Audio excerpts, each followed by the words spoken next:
Rock Island Dam at River Mile 453. If you went to high school in the state of Washington like me, you likely had a textbook about Washington state history. And in this textbook's brief portion about the history of hydropower, it clearly said that Bonneville Dam was the first dam built on the Columbia. Yeah, that's wrong.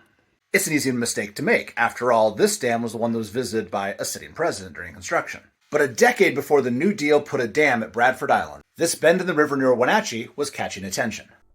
At Rock Island Rapids, the river splits into two channels, on either side of 80 acres of land. Now, this island is home to some amazing petroglyph art spanning back tens of thousands of years. And that's worth a whole nother video in itself. But it was the rapids on either side of the island that caught the attention of rivergoers in the late 1800s.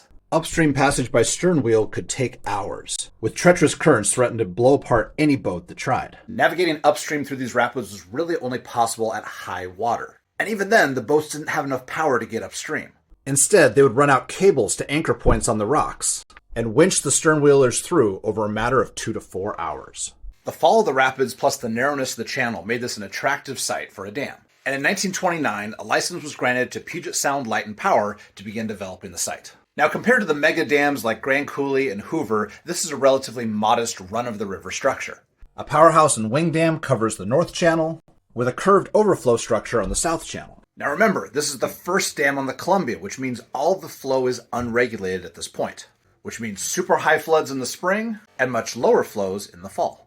These lower flows accommodated a relatively straightforward construction process, with the banks of the river and the relative safety of Rock Island providing a staging area. But when the spring floods come, look out. In the days before Grand Coulee, the overflow structure virtually disappeared in spring floods, with the dam forming just a ripple on top of this already ancient rapids. Today, this overflow section of the dam is completely developed, with a second powerhouse replacing this section of the spillway and expanding the generating capacity of the dam.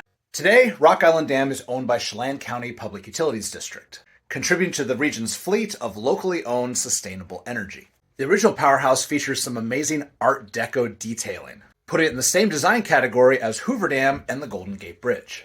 The 1979 second powerhouse features its own uniqueness. Instead of the more commonly used Kaplan turbine, which is vertically oriented over the penstock, the second powerhouse uses horizontally oriented bulb turbines that puts the propeller directly in the flow. This design takes up far less space, making a more efficient design for the size of the river channel.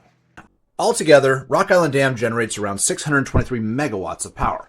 It backs up the Columbia River around 20 miles past Wenatchee, and for all practical purposes, covers over Rock Island.